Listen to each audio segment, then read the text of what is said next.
out.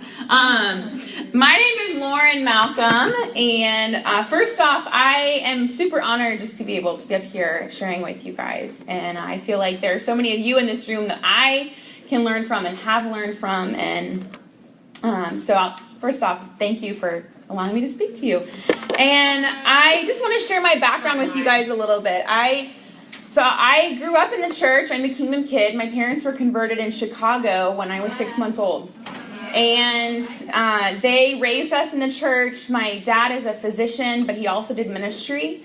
And when I was 3, we moved to Detroit to be part of the church planting in Detroit. And my dad was continuing his medical training there. And then when I was 6, we moved to LA to start my parents started like a medical zone back then. And I became a disciple when I was 13 because I saw that the world was really empty.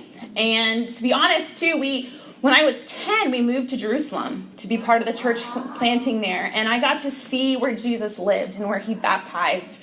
And I got to go to the Jordan River. And I was too young to understand it all.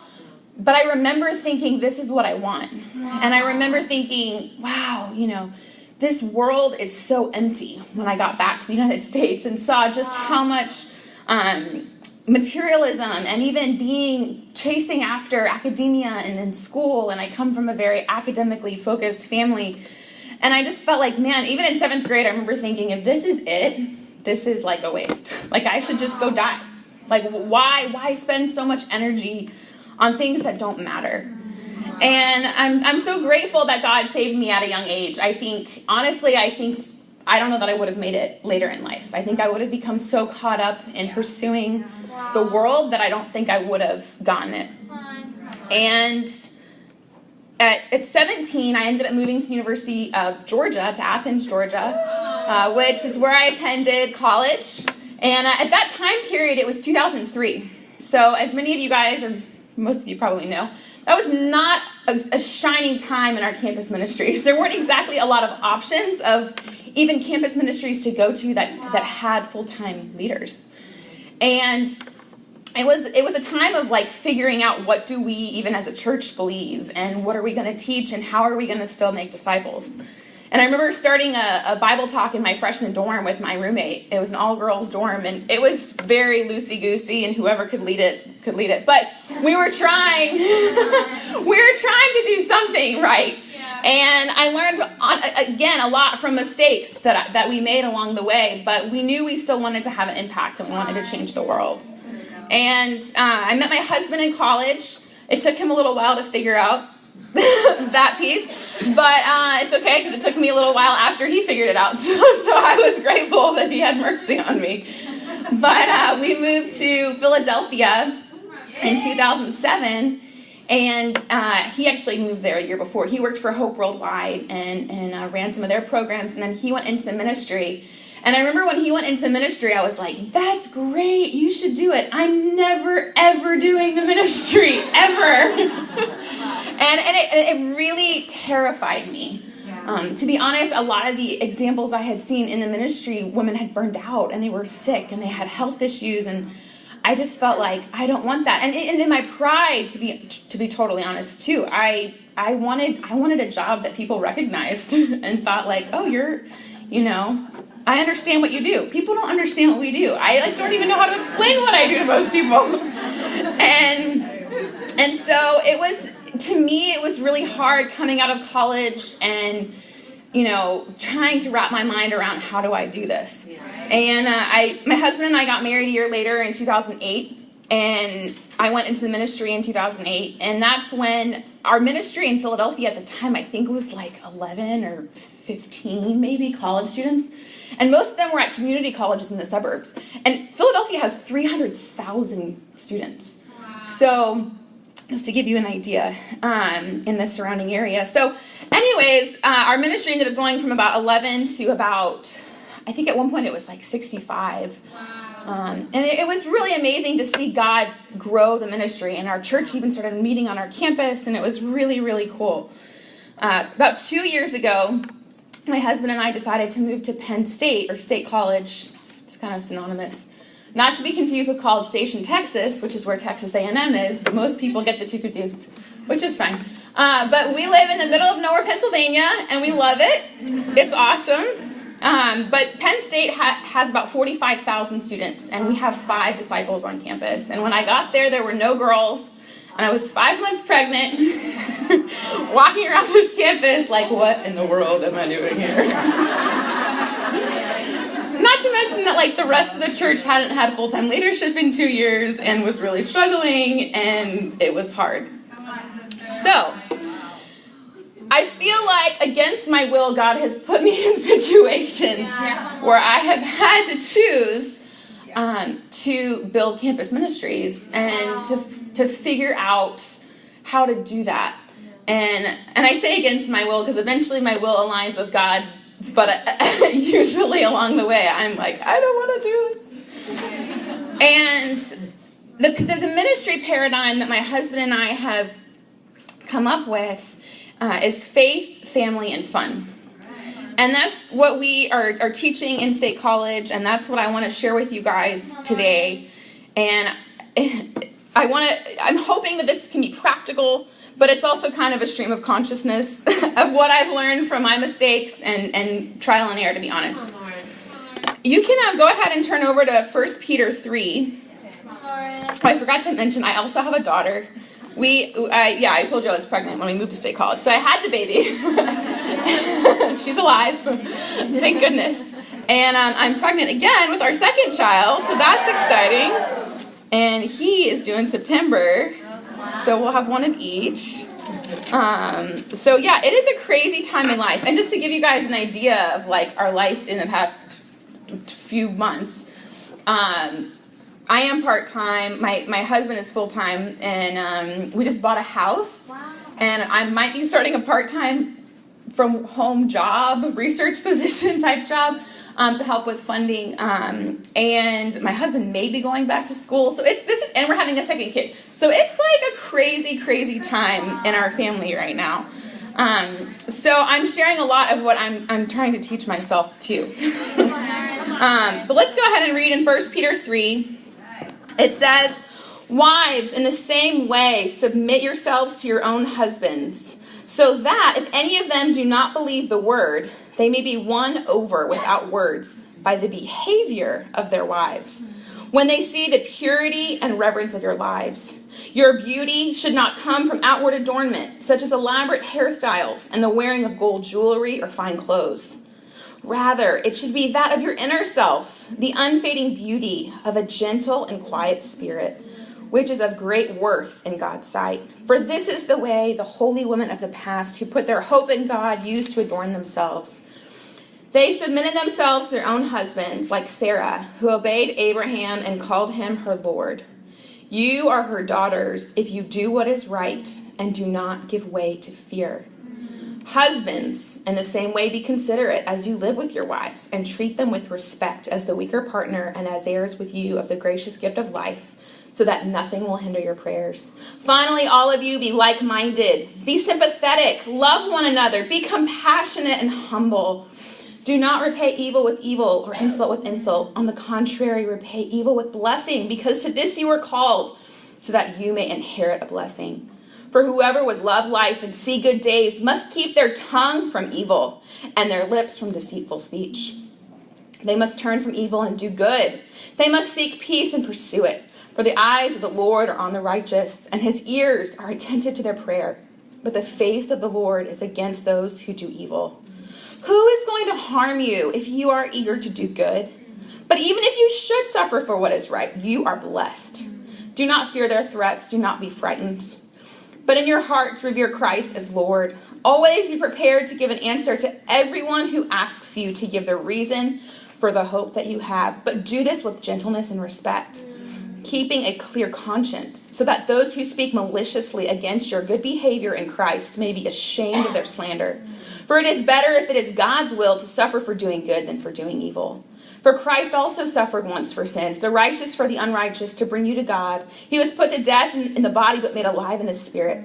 After being made, he went and made proclamation to the imprisoned spirits, to those who were disobedient long ago, when God waited patiently in the days of Noah while the ark was being built, In it, only a few people, 8 in all, were saved through water. And this water symbolizes baptism that now saves you also. Not the removal of dirt from the body, but the pledge of a clear conscience towards God. It saves you by the resurrection of Jesus Christ, who has gone into heaven and is at God's right hand with angels, authorities, and powers in submission to him.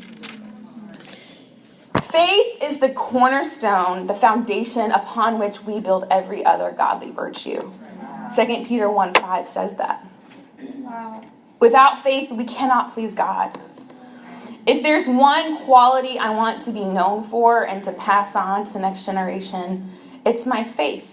Yeah. And I think a lot of that is because it's the only thing that cannot be taken from me. Yeah. Everything else can be taken from me, but my faith I have to willingly give up. And the truth is, by nature, I'm fearful and a doubter. And I constantly, I mean, this is the Bible I was given when I was appointed a women's ministry leader. And in it, Kim Evans, who appointed me, wrote, "Believe your beliefs and doubt your doubts." Because this is my struggle and this is my battle. Yeah. And I've clung to this scripture because Sarah is such an example to me. And I love this passage. In verse 6, in the NIV, it says, you are her daughters if you do what is right and do not give way to fear. And in other translations, it actually says, without being frightened by fear. Wow. And that term, without being frightened, actually means to put to flight or flee. Wow. And it's really interesting because our brain's oldest part, which is, I think, called the amygdala, I'm pretty sure, and is responsible for kind of our most basic functioning. You can call it like the dinosaur part of our brain, basically. And it's responsible for that flight, fight, and freeze response. And originally, that was intended, it's an innate reaction to a threat, to protect yourself from harm. And back in earlier times, maybe like, cavemen times or hunter-gatherer times, when that was, survival was much more of a real issue, people needed to rely on those reactions. The challenge for us today is we don't really have the same threats. We're not constantly, running for our lives. And our fears have taken on a much more theoretical or philosophical and emotional realities. And I think as women, our brains are wired to protect because we're moms. We're physiologically, we're meant to be, caretakers. And just as men physiologically are wired to be visual. And I'm not using this as an excuse that we should be fearful, but I think it helps us understand why we are wired this way. And I think in the ministry, we struggle with different fears. Yeah. I know for myself, and I hope Lisa doesn't mind me sharing this. I wonder, am I adequate? Am I fit for the ministry? And I was laughing because Lisa and I were on the phone the other day talking about our lesson, and she was like, I'm not like the typical ministry, I don't know. And I was like, I just started laughing because I'm like, what is the typical women's ministry leader? Like, can someone tell me? It would be so nice if there was a job description posted somewhere that we could all look at. But there's not. And you know what? In this room, there is a plethora of different personalities and gifts and strengths, and that's good, and it should be that way. And we can learn from each other. We don't have to compare. But I think when we compare, we start feeling like, oh my gosh, I'm not enough. I think we worry about job security. And truthfully, in any job, there's insecurity in your job, but I think in the ministry especially, I get the question all the time, well, how do you make money? Who pays your salary? And I wonder that too. I'm like, I think we're going to get paid. I hope. I think for many of you guys who are in the room, you for those of you who aren't married, you're wondering, am I going to find someone who's going to do this with me? Because it does narrow your choices if you want to do the ministry. For those of us who are married, we wonder, are our husbands going to protect us and take care of us? And are they making good decisions? And should that be done that way? And all of those things. I think we also worry about burnout, and we worry about, oh my gosh, can I keep up this level of momentum and this energy and emotionally giving this much, and am I going to survive and enjoy my life? And I think the other thing we can be afraid of is our friendships. Like if I challenge people, are they still going to be my friend? Are they going to talk about me behind my back? Are they going to still be there for me? Are people going to take care of me after I take care of them? And I think our women have the same fears. Yeah. And they might just look a little bit different because they're in a different stage of life. They go on campus, they worry if they're going to be accepted, if they're going to be the weird one because they're sharing their faith when they see that person they just shared with. Are they going to have a future? Are they going to have jobs? Are they going to have husbands? Are they going to be enough? Are they going to be loved? And I think the challenge with fear is that it's a self-fulfilling prophecy. Yeah. I was talking to one of the women in our church this week, and we've been studying the Bible with another woman, and she I've been gone for the past 2 weeks because we were on youth corps, and the girl who was studying hadn't been coming to anything and hadn't been getting together with her. And we were talking about, I could kind of tell that the disciple was feeling insecure, like she's not responding to me. And I knew that because I know that this woman really struggles with feeling insecure about her friendships. And she was like, well, maybe if you call her, you text her, she'll come to something. I'm like, I'm not that special. It's not about me. It's, this girl had life stuff going on, but I could tell that this disciple had given into Satan's lies, that she was the problem, that she was doing something wrong. And it's not even about her. And that's the problem with fear. When we give into fear, we're giving into Satan's lies. What fears, on that same point. Because of that, though, she had pulled back her heart. And that's the problem. It does become a self-fulfilling prophecy because you stop connecting with people because you fear that you're not good at connecting. Come on, Lord. What fears are keeping you from being a woman of faith? I think we have to be honest with our fears because it's the only way that we're going to grow. And it's the only way that our women are going to feel close to us is if they know the things that we're struggling with. And it's the only way they're going to fight for their faith. Yeah. And the amazing thing is Sarah had plenty of reasons to be afraid. The Bible even says that do not be frightened of fear. There are legitimate reasons to be afraid sometimes. She left her homeland. This is not in an era where you could easily travel back to your family.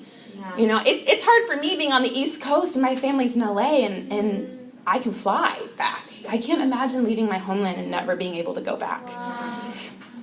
Her husband gave her away not once but twice. To other men while married. Talk about having reasons to question your husband's judgment. Yeah. I mean, she had some good reasons. Yeah. Another thing is she was pregnant at 99. On so many levels. I mean, I get fearful as an almost 30-year-old being pregnant of, oh my gosh, is the baby going to be okay? Am I going to lose the baby? Is something going to happen? How's the labor going to go?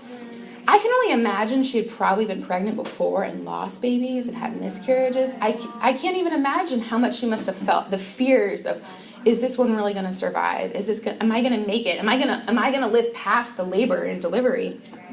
In that era, I mean, that was a big deal.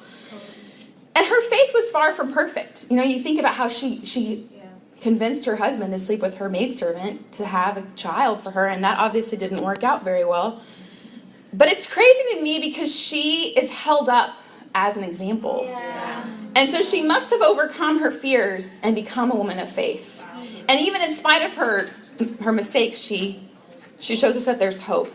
And I believe that the key to faith and her faith is having a reverent fear of God. And I think that's the only way we can overcome our fears. In Psalm 34, you don't have to turn there. I'm just going to go ahead and read it.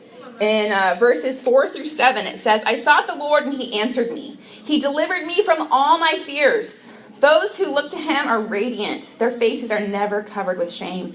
This poor man called and the Lord heard him. He saved him out of all his troubles. The angel of the Lord encamps around those who fear him and he delivers them. To be women of faith, we need to fear the right thing. Yeah. We need to fear God, not people. What inspires you to stand in awe of God? Maybe it's a prayer journal and recording your prayers. Maybe it's going to the ocean or the mountains, or maybe it's a chair in your bedroom. I don't know what it is, but whatever it is, you have to do that. You have to stay inspired. We need to fear God and not our male counterparts.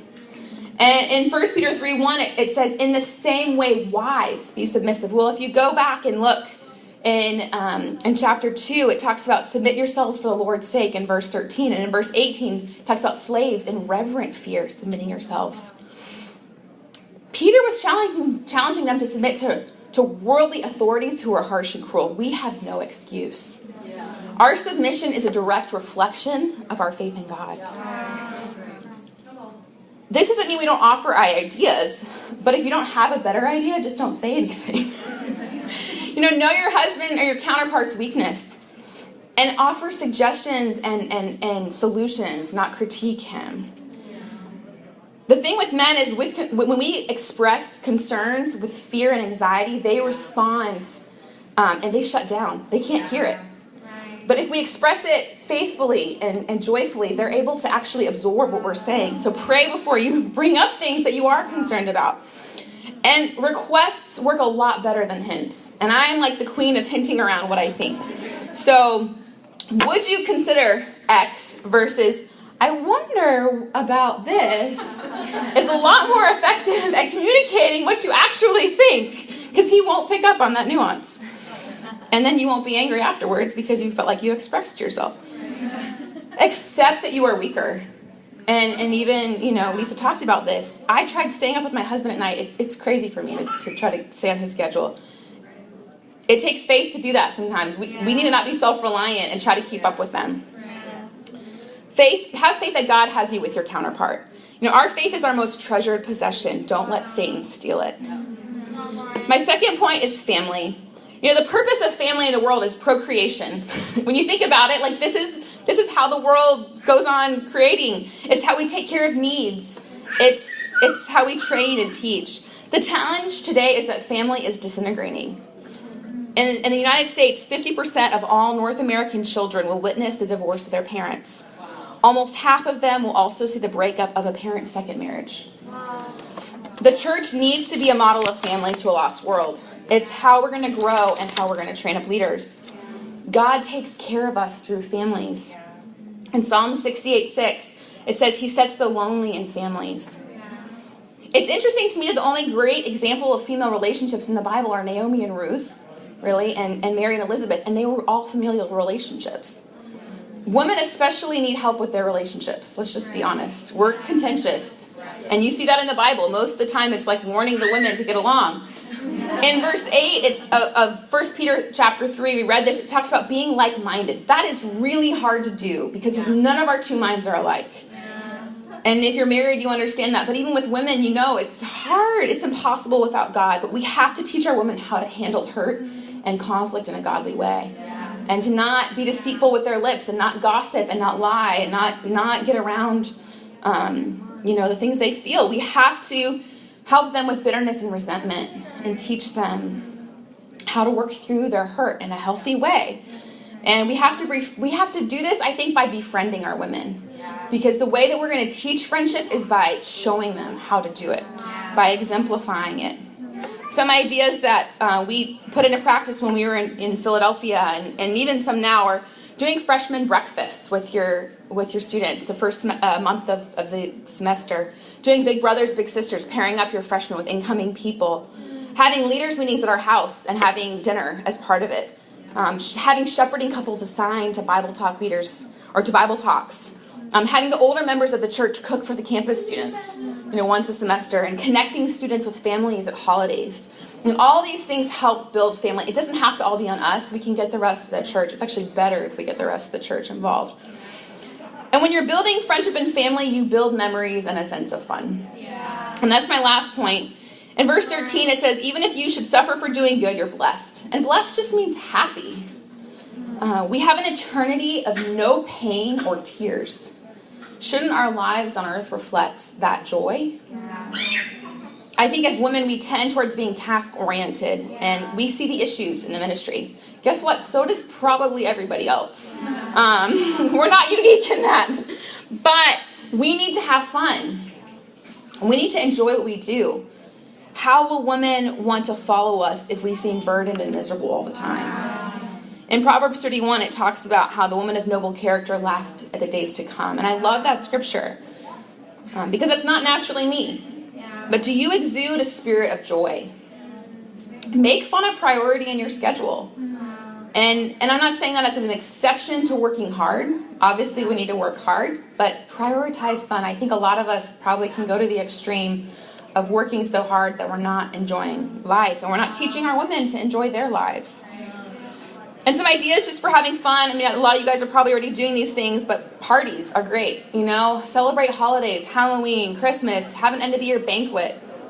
We did this thing called Foursquare Fridays at Temple University where we play Foursquare, and Foursquare is like the easiest game in the world, but people love it. It's kind of like the new hipster game. I don't know.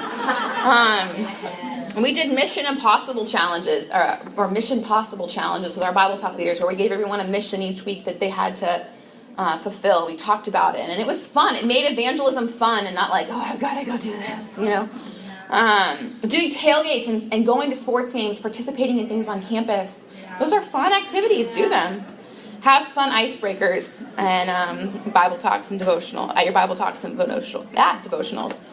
So, in conclusion to all that, by dealing with our fears and teaching godly friendships and being women who enjoy what we're doing, we will build ministries of faith, family, and fun. That's all I got.